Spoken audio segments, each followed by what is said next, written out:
అంటే ఇక ఆ మనిషి మీదన గగుర్పాటు పొడిపించి ఆ మనిషి కనబడితే మనకి అలాంటి ఒక అంటే ఇది ఒక రకంగా చెప్పాలంటే సైకలాజికల్గా మానసికంగా మనం హిప్నటైజ్ చేస్తారు. ఒక మనిషిని పదే పదే ఇప్పుడు ఫర్ ఎగ్జాంపుల్ ఒక కాలువ గట్ల దగ్గర ఉన్నారు, ఒక అమ్మాయి అందంగా ఉంటుంది, పెళ్లి చేసుకుంది ఆ కాలువ గట్టు ఉన్నటువంటి అబ్బాయిని. చుట్టుపక్కల ఉన్న అమ్మలక్కలకి అమ్మాయి మీద ఈర్ష్య ఉంది.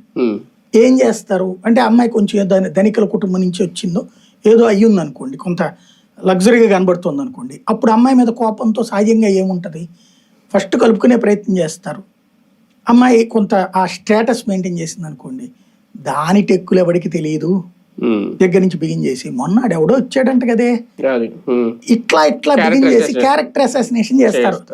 ఆ చివరికి వాళ్ళ మొగుడికే ఎవరో వస్తున్నారు, లేకపోతే చివరికి సొంత అన్న వచ్చినా సరే ఏంటో అనేటటువంటి ఫీలింగ్ క్రియేట్ చేస్తారు. అలాంటి ఆ గల్లీ క్యారెక్టర్ అసాసినేషన్ వ్యవహారం ఇక్కడ ఉంటది. వ్యక్తిత్వ హననం ఇవాళ రోజున ఫర్ ఎగ్జాంపుల్ ఒక నాగేశ్వరి ఇష్యూనే తీసుకుంటాం. అకస్మాత్తుగా పేటిఎం గాడైపోతాడు. ఎవడేస్తాడు పేటిఎంలో? ఇప్పుడు వీళ్ళు ఏమంటారు దాన్ని, ఆయన డబ్బులు తీసుకుని చేశాడు అంటారు. ఇది ఆరోపణే కదా. ఇప్పుడు అమిత్ షా పవన్ కళ్యాణ్ తో మాట్లాడాడో లేదో సాక్ష్యం ఏది అని అడిగినప్పుడు ఆయన డబ్బులు తీసుకున్నాడు అనడానికి సాక్ష్యం ఏంటి? ఆయన మాట్లాడిన సాక్ష్యం అయితే నువ్వు మాట్లాడింది కూడా సాక్ష్యమే కదా. అంతే కదా. అది ఎట్లా